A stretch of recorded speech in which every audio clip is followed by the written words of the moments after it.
नमस्कार दोस्तों, my channel DC education में आप सबका स्वागत है। इस वीडियो के माध्यम से आज का टॉपिक है दोस्तों पर्यावरण एवं पारिस्थितिकी। ये आपके आने वाले एग्जाम्स के लिए अति महत्वपूर्ण है, जैसे railway, NTPC, group D, SSC, all competitive exams के लिए अति महत्वपूर्ण है। इसमें दोस्तों प्रीवियस सेमेस्टर में पूछे गए प्रश्नों का अध्ययन करेंगे और ये वन लाइनर प्रश्न होंगे। और जो मेरे चैनल पे नए हों दोस्तों, चैनल को सब्सक्राइब करें, लाइक करें, दोस्तों को शेयर करें, ताकि मैं जो भी वीडियो अपलोड करूं उसका नोटिफिकेशन आप लोगों तक पहुंच जाए। और दोस्तों मुझे मोटिवेशन मिलता है जब आप लोग चैनल को लाइक करते हैं, सब्सक्राइब करते हैं।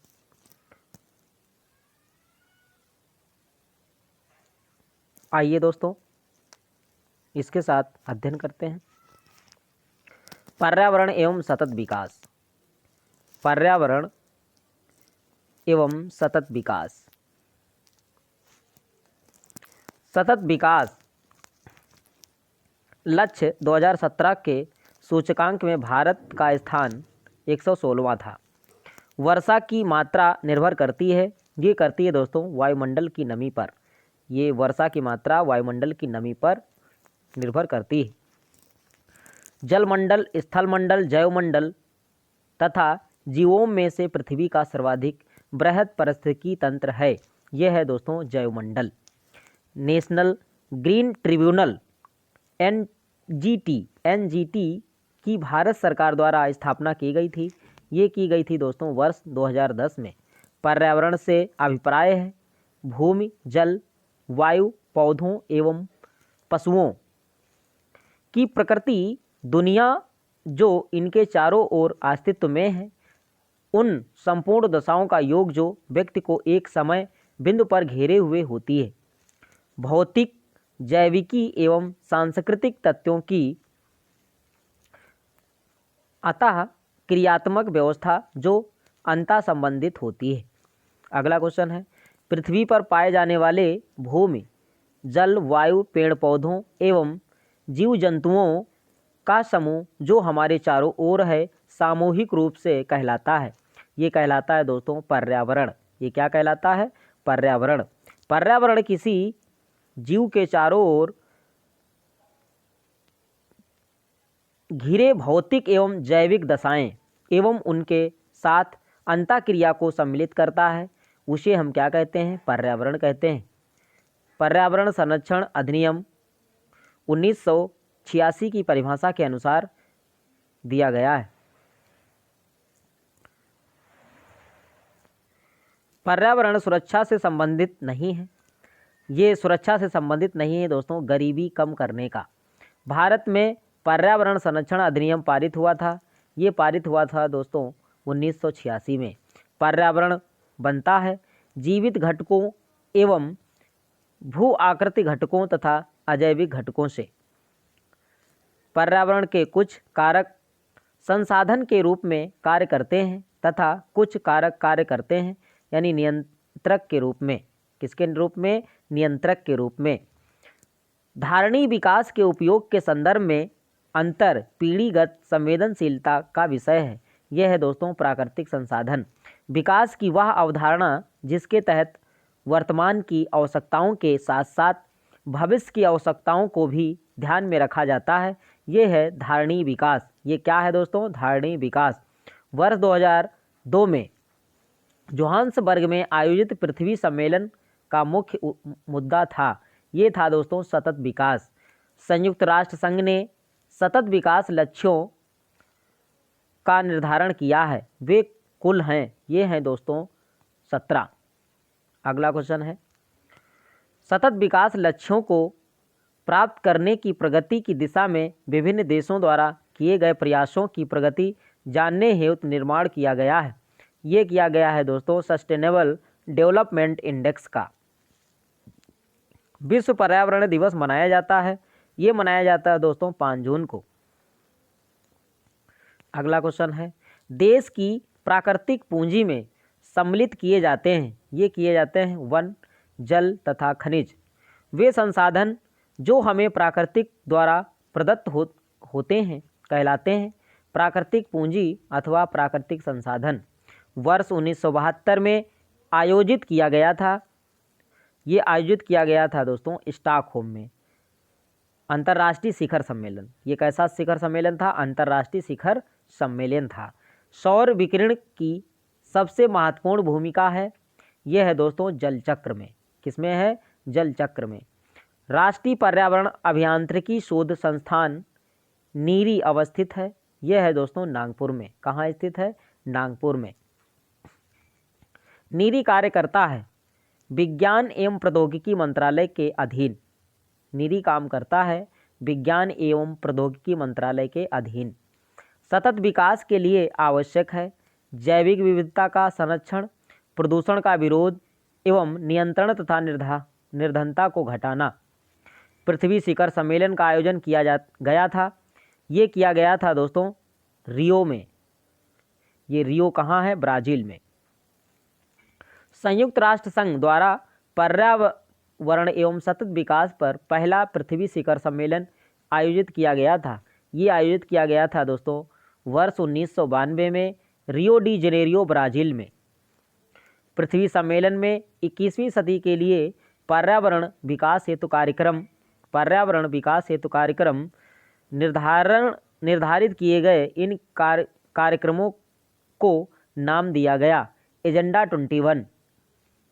रियो 20 घोषणा पत्र का शीर्षक था द फ्यूचर वी वांट। पृथ्वी के चारों ओर गैसों के समूह को कहते हैं। क्या कहते हैं दोस्तों? वायुमंडल। वायु एक है, वायु एक मिश्रण है, वायु एक मिश्रण है। Nitrogen 78%, oxygen 21%, organ 0.93%, carbon dioxide 0.03% इत्यादि गैसें पाई जाती हैं। ये पाई जाती हैं एटमॉस्फेयर में यानी वायुमंडल में।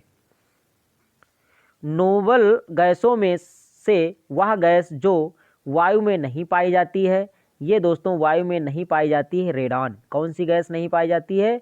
रेडॉन गैस वायु में नहीं पाई जाती है। वातावरण में सर्वाधिक प्रतिशत है, ये सर्वाधिक प्रतिशत है दोस्तों नाइट्रोजन का। ये कितना है? 78%। दूसरे नंबर पर ऑक्सीजन।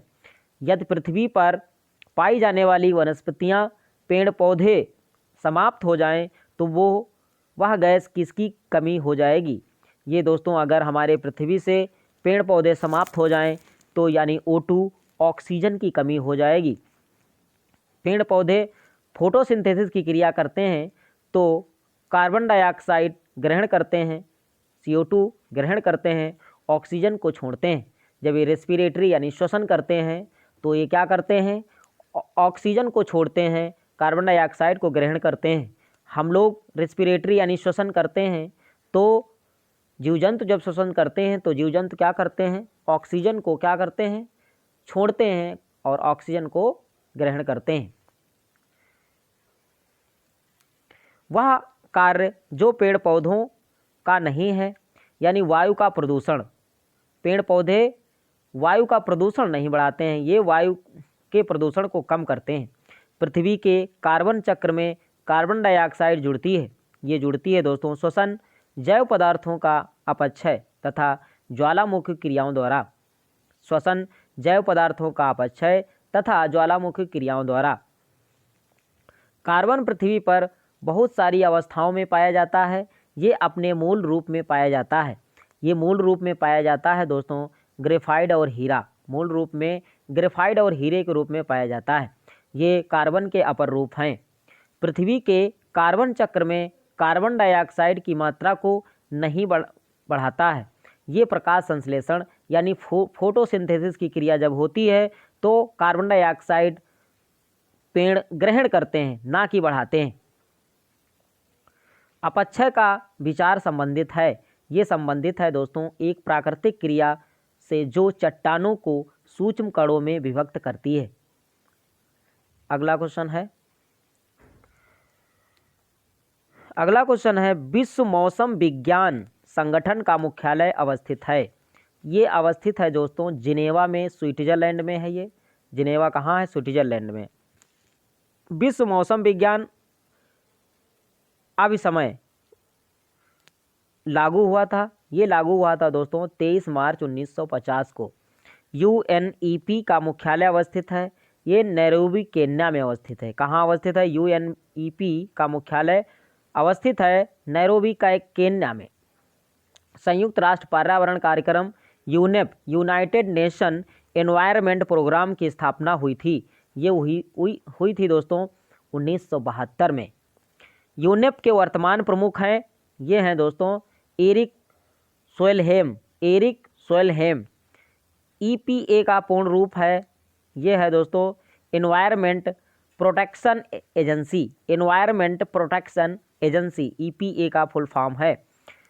ईपीए यानी इन्वायरमेंट प्रोटेक्शन एजेंसी संयुक्त राष्ट्र अमेरिका की संघीय एजेंसी है, जिसकी स्थापना की गई थी।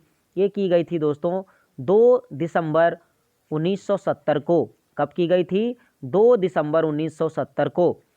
एनईए से आज से है, ये आज से है दोस्तों national environment authority. Green peas international का मुख्यालय अवस्थित है, ये अवस्थित है दोस्तों एम्स्टर्डम में। कहाँ अवस्थित है? एम्स्टर्डम में। अगला क्वेश्चन है ग्रीन पीस इंटरनेशनल है एक गैर सरकारी पर्यावरण संगठन। इकोमार्क उन भारतीय उत्पादों को दिया जाता है जो पर्यावरण के प्रति मैत्रीपूर्ण हो। ब्यूरो ऑफ इंडियन स्टैंडर्ड्स द्वारा वर्ष 1991 से दिया जा रहा है। ये दिया जा रहा है दोस्तों इकोमार्क प्रमाण पत्र। पर्यावरण अनुकूलन उपभोक्ता उत्पादों को चिन्हित करने के लिए सरकार ने प्रारंभ किया दोस्तों इकोमार्क। धारणी कृषि सस्टेनेबल एग्रीकल्चर का अर्थ है, ये है दोस्तों भूमि का इस प्रकार प्रयोग की उसकी गुणवत्ता अक्षुण्ण बनी रहे। अगला क्वेश्चन है भारत में टिकाऊ कृषि के लिए राष्ट्रीय मिशन चल रहा है। ये चल रहा है दोस्तों वर्ष 2014-15 से। भारत में हरित गृह कृषि यानी ग्रीन हाउस फार्मिंग प्रारंभ करने वाला राज्य था, ये था दोस्तों पंजाब। अगला क्वेश्चन है कथन ए है प्राकृतिक वनस्पति जलवायु का सही सूचक है। ये सही है दोस्तों। जल प्रिय पौधे आर्द्र जलवायु में पाए जाते हैं। ए और आर दोनों सही हैं। आर ए का सही स्पष्टीकरण भी करता है, तो ये दोनों कथन सही हैं। अगला क्वेश्चन है दोस्तों नगरीकरण एवं औद्योगिकरण हानिकारक हैं। संतुलित विकास के लिए, पर्यावरण एवं पारिस्थितिकी के लिए, जैव विविधता के संरक्षण के लिए राष्ट्रीय हरित न्यायाधिकरण अधिनियम 2010 भारतीय संविधान के जिस प्रावधान के अनुरूप अधिनियमित हुआ था वे हैं, ये हैं दोस्तों स्वास्थ्य पर्यावरण के अधिकार के अनुरूप जो अनुच्छेद 21 के अंतर्गत जीवन के अधिकार का अंग माना जाता है। अगला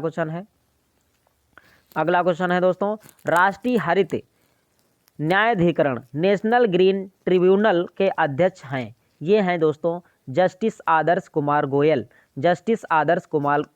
गोयल। राष्ट्रीय हरित न्यायाधिकरण की स्थापना राष्ट्रीय हरित न्यायाधिकरण अधिनियम 2010 के तहत की गई 18 अक्टूबर 2010 को। कब की गई थी दोस्तों? 18 अक्टूबर 2010 को। हरित विकास ग्रीन डेवलपमेंट पुस्तक के लेखक हैं, ये हैं दोस्तों W.M.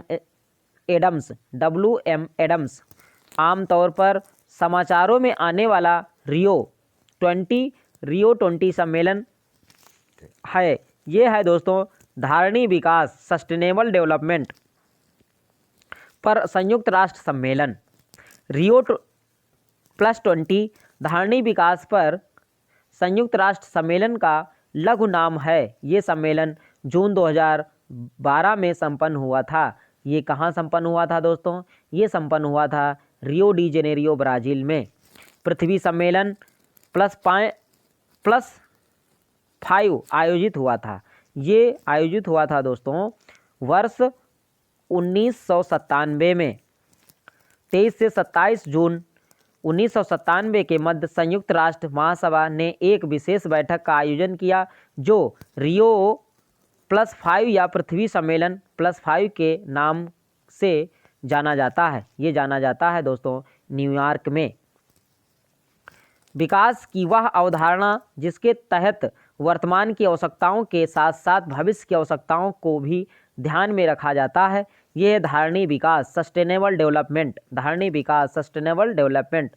अगला क्वेश्चन है, वैज्ञानिकों, अर्थविदों और सिविल सेवकों तथा व्यवसायियों की एक संस्था में जो मानवता के समक्ष उपस्थित होने वाली वैश्विक चुनौतियों के समाधान हेतु सुझाव देती है।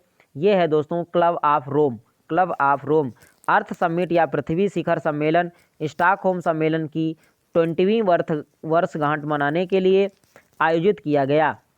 इसमें सम्मिलित देशों की धारणा विकास के लिए कार्यवाही योजना स्वीकृत की, जिससे जाना जाता है एजेंडा 21 के नाम से।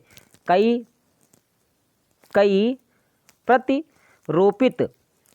प्रतिरोपित पौधे इसलिए नहीं बढ़ते क्योंकि प्रतिरोपण के दौरान अधिकांश मूल रोम नष्ट हो जाते हैं। अगला क्वेश्चन है, मूल रोम की कोश भित्ति मुख्यतः बनी होती है। ये बनी होती है दोस्तों सेल्यूलोज से। मूल रोम मृदा से चिपक के रहते हैं। ये पेक्टीन के कारण, किसके कारण दोस्तों चिपके रहते हैं? पेक्टीन के कारण ये मृदा से चिपके रहते हैं।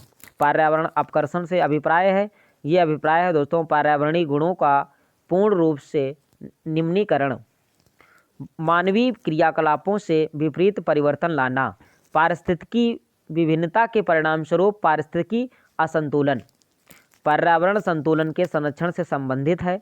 ये संबंधित है दोस्तों, यानी वह नीति पर्यावरण सुरक्षा अधिनियम 1986, औद्योगिक नीति तथा शिक्षा नीति। अगला क्वेश्चन है, जैव विविधता पर अभिसमय एवं जलवायु परिवर्तन पर संयुक्त राष्ट्र ढांचा अभिसमय के लिए वित्तीय क्रियाविधि के रूप में काम करता है। भूमंडलीय पर्यावरण सुविधा यानी GEF, वैश्विक पर्यावरण सुविधा यानी ग्लोबल एनवायरनमेंट फैसिलिटी की स्थापना की गई। ये की गई थी दोस्तों रियो अर्थ समिट 1992 के दौरान। UNFCCC के तहत अल्प विकसित देशों को अल्प विकसित देश निधि यानी least development countries fund LDCF उपलब्ध कराता है। ये उपलब्ध कराता है दोस्तों GEF, global environment facility, global environment facility. विशिष्ट जलवायु परिवर्तन निधि यानी स्पेशल क्लाइमेट चेंज फंड या CCF की स्थापना की गई थी। ये की गई थी दोस्तों COP7 की बैठक माराकेश से प्राप्त निर्देशों के आधार पर वर्तमान में GEF की मुख्य कार्यकारी अधिकारी व अध्यक्ष है। यह है दोस्तों नाओको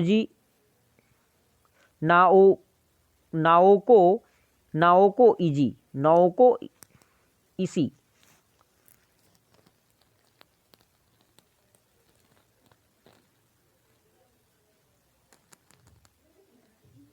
अगला क्वेश्चन है, पालाची मांडा जो पर्यावरण की अपार क्षति के कारण चर्चा में रहा था, ये अवस्थित है दोस्तों केरल में। कहाँ अवस्थित है? केरल में अवस्थित है।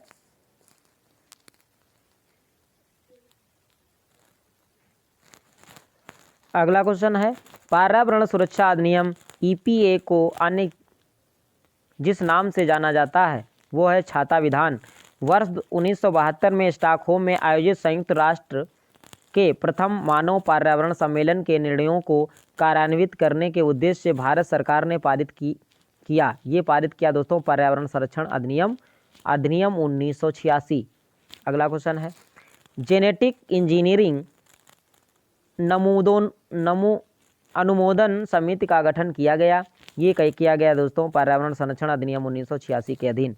जेनेटिक इंजीनियरिंग अनुमोदन समिति यानी जेनेटिक इंजीनियरिंग अप्रूवल कमेटी का नाम बदल दिया गया। ये आनुवांशिक इंजीनियरिंग अनुमोदन समिति शब्दों के नाम पर जहां कहीं वे आते हैं शब्द रखे जाएंगे। आनुवांशिक इंजीनियरिंग आकलन समिति, जेनेटिक इंजीनियरिंग अप्रूवल कमेटी अपने वार्षिक सर्वेक्षण के परिणाम के रूप में नेशनल जियोग्राफिक सोसाइटी एवं अंतर्राष्ट्रीय मतदान कंपनी ग्लोब स्कैन ने ग्रीन डेस्क 2009 स्कोर के तहत भारत को शीर्ष स्थान दिया। वह स्कोर है, ये है दोस्तों, विभिन्न देशों में पर्यावरण रूप से धारणीय उपभोक्ता व्यवहार का मापक। भारत में कृषि का पर्यावरण अनुकूलन दीर्घ स्थायी विकास के लिए जो रणनीति सर्वश्रेष्ठ है, ये है दोस्तों मिश्र सस्यन, कार्बनिक खादें, नाइट्रोजन यौगिकी कर, पौधे एवं कीट प्रतिरोध सस्य किस्में। अगला क्वेश्चन है, प्राकृतिक कृषि का अन्वेषक है, ये है दोस्तों मसानोबु फुकुओका। पर्यावरण संरक्षण के लिए ग्रीन आर्मी को प्रारंभ किया, ये प्रारंभ किया दोस्तों ऑस्ट्रेलिया ने। पारिस्थितिकी इकोसिस्टम 10% नियम संबंधित हैं। ऊर्जा का खाद्य के रूप में एक पोषी स्तर से दूसरे पोषी स्तर तक पहुंचने से, जैव से जैवमंडल, जीव से जैवमंडल, तब जैविक संगठन का सही क्रम है। ये सही क्रम है दोस्तों जनसंख्या, समुदाय, पारिस्थितिक तंत्र, भूदृश्य। स्वपोषी स्तर पर उत्पादन को कहा जाता है, ये कहा जाता है प्राथमिक उत्पादकता। परपोषी स्तर के उत्पादन के संदर्भ में आते हैं, ये आते हैं द्वितीयक उपभोक्ता। परपोषी में द्वितीयक उपभोक्ता आते हैं। एक पारिस्थितिकी तंत्र में ऊर्जा की मात्रा एक पोषण स्तर से अन्य स्तर में स्थानांतरण के पश्चात घटती है। क्या होती है दोस्तों? घटती है।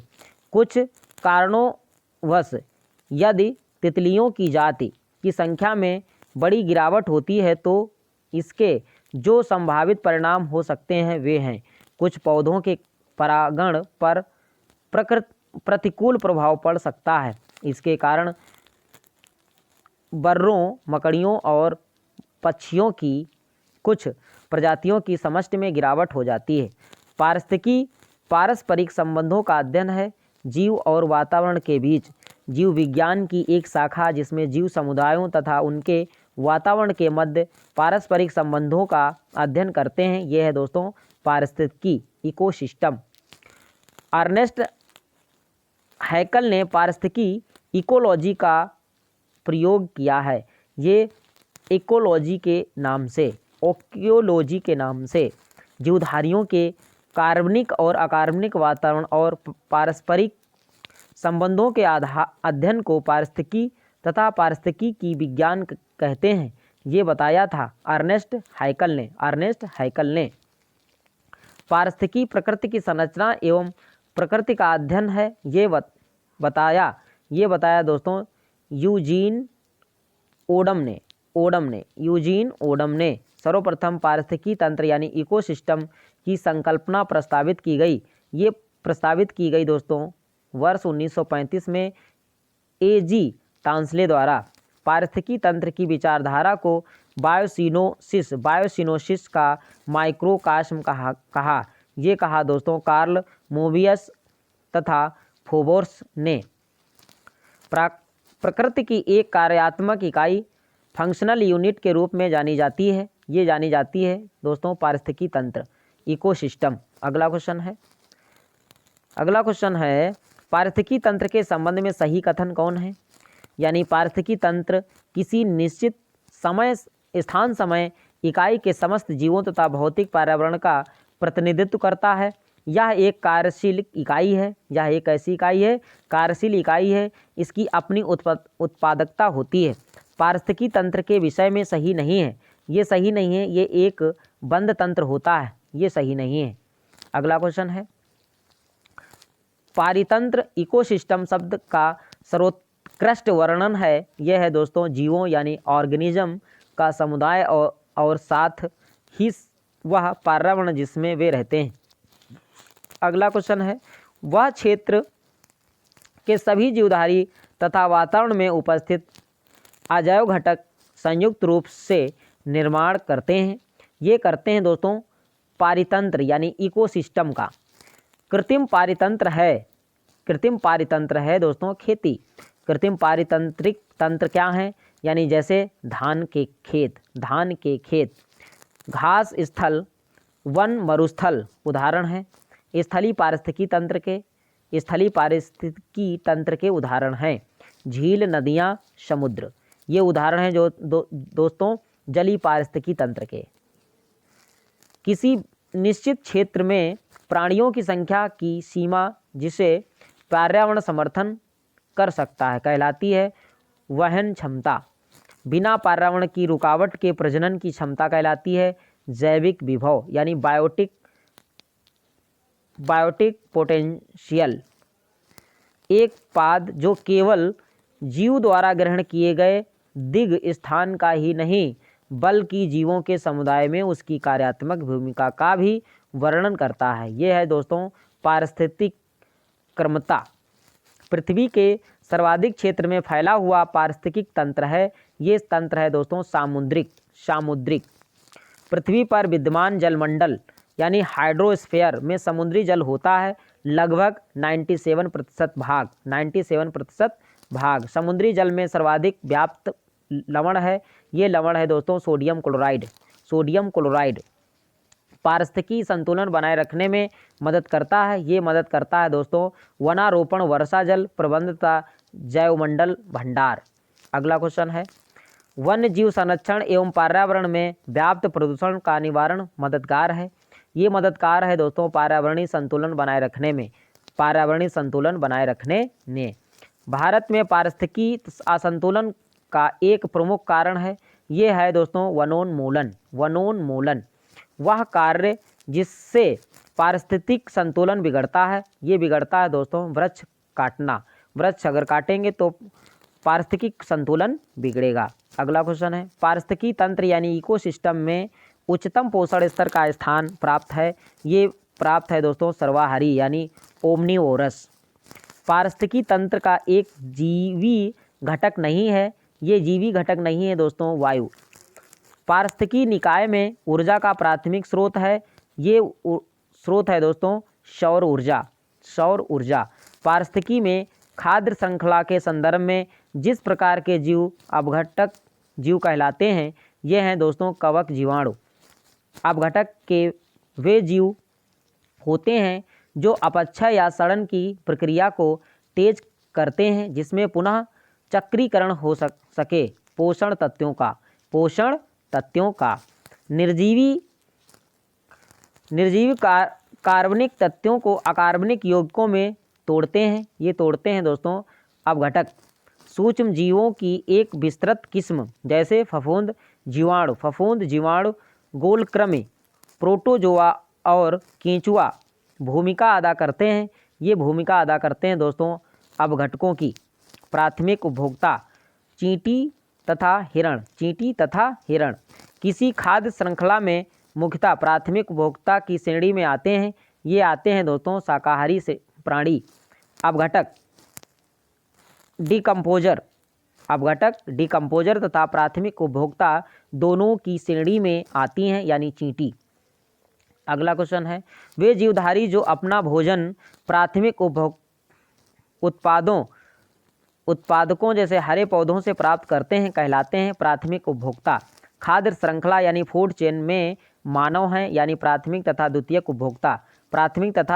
उपभोक्ता। शाक सब्जियों का सेवन करने पर मनुष्य प्राथमिक उपभोक्ता जबकि मांसभक्षी होने पर श्रेणी में आएगा। ये आएगा दोस्तों द्वितीयक उपभोक्ता की। समुद्री वातावरण में मुख्य प्राथमिक उत्पादक होते हैं। ये होते हैं दोस्तों फाइटोप्लैंक्टन्स। पारिस्थितिकी तंत्र के जैविक घटकों में उत्पादक घटक हैं हरे पौधे सूर्य के प्रकाश का उपयोग करके अपना आहार स्वयं निर्माण करते हैं। ये प्रकाश संश्लेषण की विधि द्वारा। प्रथम पोषक तत्वों के अंतर्गत आते हैं हरित पदार्थ।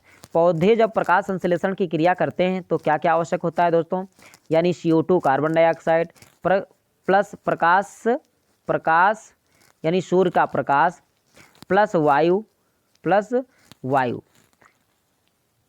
और प्लस वाटर यानी जल। इतनी चीज़ें आवश्यक होती हैं दोस्तों फोटोसिंथेसिस की क्रिया विधि में। प्रथम पोषक स्तर के अंतर्गत आते हैं हरित पादप यानी हरे पौधे। पौधे हरे रंग के लवक यानी क्लोरोफिल की सहायता से करते हैं प्रकाश संश्लेषण। क्लोरोफिल की सहायता से क्या करते हैं दोस्तों, प्रकाश संश्लेषण की क्रिया करते हैं। जीवित घटकों में शामिल होने के कारण पारिस्थितिकी तंत्र से संबंधित हैं। ये हैं दोस्तों हरे पौधे, और क्लोरोफिल पाया जाता है और मैग्नीशियम भी पाया जाता है दोस्तों। एक घास स्थलीय पारिस्थितिकी तंत्र के खाद्य श्रृंखला में विभिन्न घटकों का सही क्रम क्या है? सही क्रम है दोस्तों घास यानी उत्पादक, टिड्डा प्राथमिक उपभोक्ता, मेढक द्वितीयक उपभोक्ता, सर्प तृतीयक उपभोक्ता। अगला क्वेश्चन है दोस्तों, ऐसे पदार्थ जिनके ऑक्सीकरण के पश्चात जीवधारियों को ऊर्जा प्राप्त होती है कहे जाते हैं खाद्य यानी फूड। जीवों द्वारा ऊर्जा का वह प्रवाह होता है एक दिवसीय। कैसा होता है दोस्तों? एक दिवसीय। आहार श्रृंखला का निर्माण करते हैं जैसे घास को बकरी खाएगी, बकरी को मानव। अगला क्वेश्चन है, जीव भार का पिरामिड जिस पारिस्थितिक तंत्र में उलट जाता है वह है दोस्तों तालाब। पारिस्थितिकी तंत्र के विभिन्न स्तरों के प्रति इकाई क्षेत्र में उपस्थित जीव भार के रेखाचित्रीय निरूपण को कहते हैं। ये कहते हैं दोस्तों जीव भार का पिरामिड। स्थलीय पारिस्थितिकी तंत्र में जीव भार को पिरामिड होता है। ये होता है दोस्तों सीधा यानी अपराइट। पारिस्थितिकी तंत्र में DDT का समावेश होने के कारण किस एक जीव में उसका संभवतः अधिकतम सांद्रण प्रदर्शित होता है? ये प्रदर्शित होता है दोस्तों सांप। कुछ प्रदूषण आहार श्रृंखला के साथ सांद्रता में बढ़ते जाते हैं और ऊतकों में जमा हो जाते हैं, तो इस घटना को कहते हैं जैविक आवर्धन। बायोमैग्निफिकेशन। DDT जैसे प्रदूषक होते हैं, ये होते हैं दोस्तों जैव अनिम्नीकरण नॉन बायोडिग्रेडेबल पारिस्थितिकी मित्र नहीं है। यूकेलिप्टस ये पारिस्थितिकी मित्र नहीं है। यूकेलिप्टस को उसकी अत्यधिक जल ग्रहण शक्ति के कारण घोषित किया गया है, पर्यावरण शत्रु घोषित किया गया है, क्योंकि प्रति डे इसको 8 लीटर वाटर की आवश्यकता होती है। वृक्ष जो पर्यावरणीय संकट माना जाता है, यह है दोस्तों यूकेलिप्टस। लैंटिक आवास का उदाहरण है, ये वो आवास का उदाहरण है दोस्तों तालाब एवं दलदल। स्थिर जल के आवास और लैंटिक आवास के अंतर्गत आते हैं। इनके उदाहरण हैं आर्द्रभूमि, तालाब, झील, जलाशय। बहते जल के आवास लोटिक आवास कहते हैं, जैसे नदी। दो भिन्न समुदायों के बीच का संक्रांति क्षेत्र कहलाता है इकोटोन। क्या कहलाता है? इकोटोन। अगला क्वेश्चन है, सर्वाधिक स्थायी पारिस्थितिकी तंत्र है, यह है दोस्तों महासागर। सबसे स्थायी पारिस्थितिकी तंत्र है समुद्र। पारिस्थितिकी तंत्र में तत्वों के चक्रण को कहते हैं, ये कहते हैं दोस्तों जैव भू रासायनिक चक्रण। अगला क्वेश्चन है, जल चक्र को ओडम ने सम्मिलित किया है, ये गैसीय चक्र में। पारिस्थितिकी संतुलन से संबंधित नहीं है, ये संबंधित नहीं है दोस्तों औद्योगिक प्रबंध। पारिस्थितिकी स्थायी मितव्ययता है, ये जिस आंदोलन का नारा है चिपको आंदोलन। नर्मदा नदी के ऊपर बनाई जा रही बहुउद्देशीय बांध परियोजना को रोकने के लिए चलाया गया आंदोलन नर्मदा बचाओ आंदोलन। अगला क्वेश्चन है दोस्तों, दक्षिण भारत का पर्यावरण संरक्षण से संबंधित आंदोलन है इपिको आंदोलन। इपिको आंदोलन ये दक्षिण भारत से संबंधित है। चिपको आंदोलन संबंधित है पादप संरक्षण से। किससे संबंधित है दोस्तों? पादप संरक्षण से। पारिस्थितिकी तंत्र से संबंधित प्रमुख कथन है। ये एक प्रमुख कथन है दोस्तों। पारिस्थितिकी तंत्र यानी इकोसिस्टम शब्द का प्रयोग सर्वप्रथम एजी टांसले ने किया था। किसने किया था दोस्तों? एजी टांसले ने किया था। जो जीव अपना भोजन स्वयं उत्पादित करते हैं उन्हें स्वपोषी यानी ऑटोट्रोप्स कहते हैं। क्या कहते हैं दोस्तों? ऑटोट्रोप्स। इकोसिस्टम यानी पारिस्थितिकी तंत्र शब्द का प्रथम प्रयोग किया गया ये एजी टांसले द्वारा। किसने किया था दोस्तों? एजी टांसले ने। सूक्ष्म जीव जो मृत पौधों एवं जंतुओं और अन्य जैविक पदार्थों को सड़ा गला कर वियोजित करते हैं कहलाते हैं। ये कहलाते हैं दोस्तों वियोजक यानी डीकम्पोजर्स यानी वियोजक। परितंत्रों की घटती उत्पादकता के क्रम में जो अनुक्रम सही है ये मैग्रो घास स्थल झील महासागर अधिक विविधता वाले पारितंत्र की उत्पादकता भी होती है। ये होती है दोस्तों अधिक। अगला क्वेश्चन है, खाद्य श्रृंखला उस क्रम का निदर्शन करती हैं जिसमें जीवों की एक श्रृंखला एक दूसरे के आहार द्वारा होती है। ये होती है दोस्तों पोषित। पारिस्थितिकी तंत्र में ऊर्जा का अंतरण क्रमबद्ध स्तरों की एक श्रृंखला में होता है जिसे कहते हैं दोस्तों खाद्य श्रृंखला। जैवमंडलीय पारिस्थितिकी तंत्र में ऊर्जा का प्रभाव होता है एक दिशी। ऊर्जा का ना तो सृजन हो सकता है और ना ही उसे नष्ट किया जा सकता है। यह एक स्वरूप से दूसरे स्वरूप में परिवर्तित किया जा सकता है। ये किसने कहा था? ये कहा था आइंस्टीन ने। और ये ऊष्मागतिकी के पहले नियम के अनुसार है। किसके अनुसार है? ऊष्मागतिकी के पहले नियम के अनुसार। हर पोषण स्तर पर उपलब्ध ऊर्जा की मात्रा है क्या होती है दोस्तों? घटती है। विभिन्न पारिस्थितिकी तंत्रों में उत्पादकों की सफल उत्पादकता का ही शाकाहारियों द्वारा स्वांगीकृत हो जाता है। ये लगभग 10% भाग पर। कितने भाग पर? 10% भाग पर। सर्वप्रथम गहन पारिस्थितिकी डींग इकोलॉजी शब्द का प्रयोग किया, यानी ये प्रयोग किया दोस्तों अर्नेज नेस ने पारिस्थितिकी नीस आला की संकल्पना को प्रतिपादित किया था।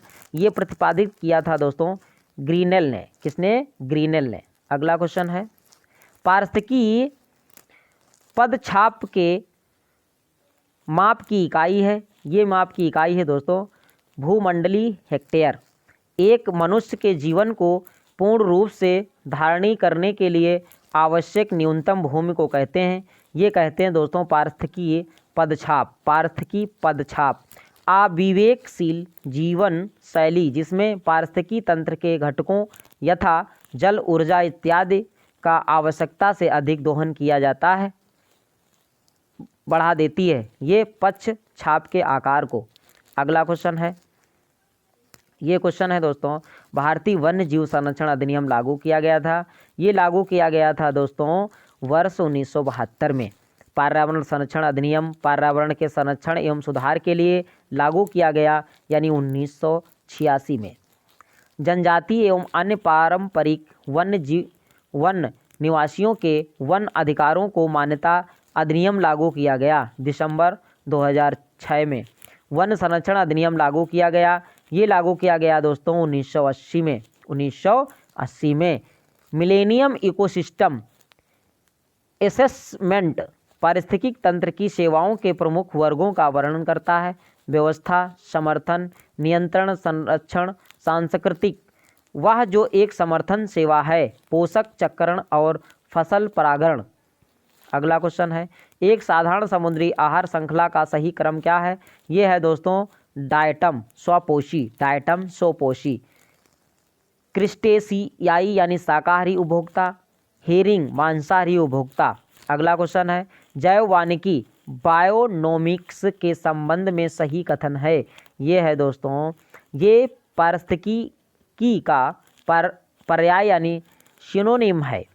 ये प्राकृतिक तंत्रों के मूल पर बल देता है जो मानव तंत्रों को प्रभावित करते हैं। अगला क्वेश्चन है जैव वानिकी अर्थात बायोनॉमिक्स शब्द यानी बायो तथा नॉमिक्स शब्दों से मिलकर बना है। बायो शब्द का तात्पर्य यानी जीव या जीवन से है, जबकि नोमिक्स ग्रीक शब्द यानी नोमस से व्युत्पन्न है जिसका अर्थ होता है नियम यानी ला, यानी बायोनॉमिक्स शब्द का शताब्दिक अर्थ है जीवन के लिए, जीवन के नियम, जीवन के नियम। किसी जल निकाय में घनत्व प्रवणता को दर्शाती है, ये दर्शाती है दोस्तों पिक्नोक्लाइन। किसी जल निकाय में लवणता प्रवणता को प्रदर्शित करती है, ये प्रदर्शित करती है दोस्तों हाइलोक्लाइन। अगला क्वेश्चन है किसी जल निकाय में गहराई के साथ तापमान परिवर्तन को दर्शाती है, ये दर्शाती है दोस्तों थर्मोक्लाइन। पारितंत्र उत्पादकता के संदर्भ में समुद्री उत्प्रवाह अपवेलिंग क्षेत्र इसलिए महत्वपूर्ण है क्योंकि ये समुद्री उत्पादकता बढ़ाते हैं, ये समुद्री उत्पादकता बढ़ाते हैं पोषकों को सतह पर लाकर। वायु प्रवाह द्वारा समुद्र की सतह पर विद्यमान गर्म पोषक रहित जल को संघनन ठंडे तथा पोषक तत्वों से परिपूर्ण जल द्वारा स्थानांतरित कर दिया जाता है, ये कर दिया जाता है दोस्तों समुद्री उत्प्रवाह को। अगला क्वेश्चन है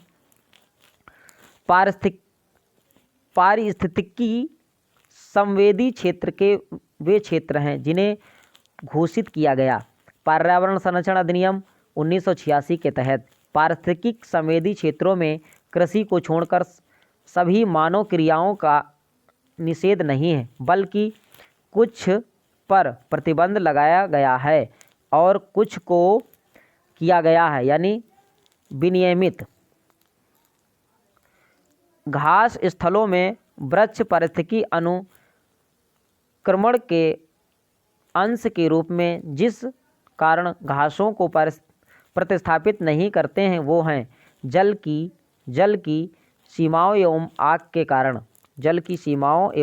के कारण। भौतिक वातावरण में किसी समुदाय का समय के साथ रूपांतरण ही कहलाता है, ये कहलाता है दोस्तों पारिस्थितिक अनुक्रमण। जैव अनुक्रमण की प्रावस्थाओं का सही क्रम है नगनीकरण, प्रवास, अस्थापन, प्रतिक्रिया और स्थिरीकरण। अगला क्वेश्चन है वर्ष 1916 में पौधों की विभिन्न प्रजातियों का अध्ययन किया तथा अनुकरण की सर्वमान्य परिभाषा दी, ये दी दोस्तों एफ क्लीमेंट ने। अगला क्वेश्चन है वह प्राकृतिक विधि जिसके अंतर्गत एक ही निहित तथा निश्चित स्थान पर एक विशेष समूह दूसरे समूह द्वारा विस्थापित हो जाता है, ये अनुक्रमण। ये आज का लास्ट क्वेश्चन था दोस्तों। वीडियो पसंद आया तो चैनल को सब्सक्राइब करें, लाइक करें, दोस्तों को शेयर करें ताकि मैं जो भी वीडियो अपलोड करूं उसका नोटिफिकेशन आप लोगों तक पहुंच जाए। और दोस्तों फिजिक्स, केमिस्ट्री, हिस्ट्री आदि सब्जेक्ट्स के भी दोस्तों मेरे प्लेलिस्ट में जाके देख सकते हैं दोस्तों। अब मिलेंगे नेक्स्ट वीडियो में। जय हिंद।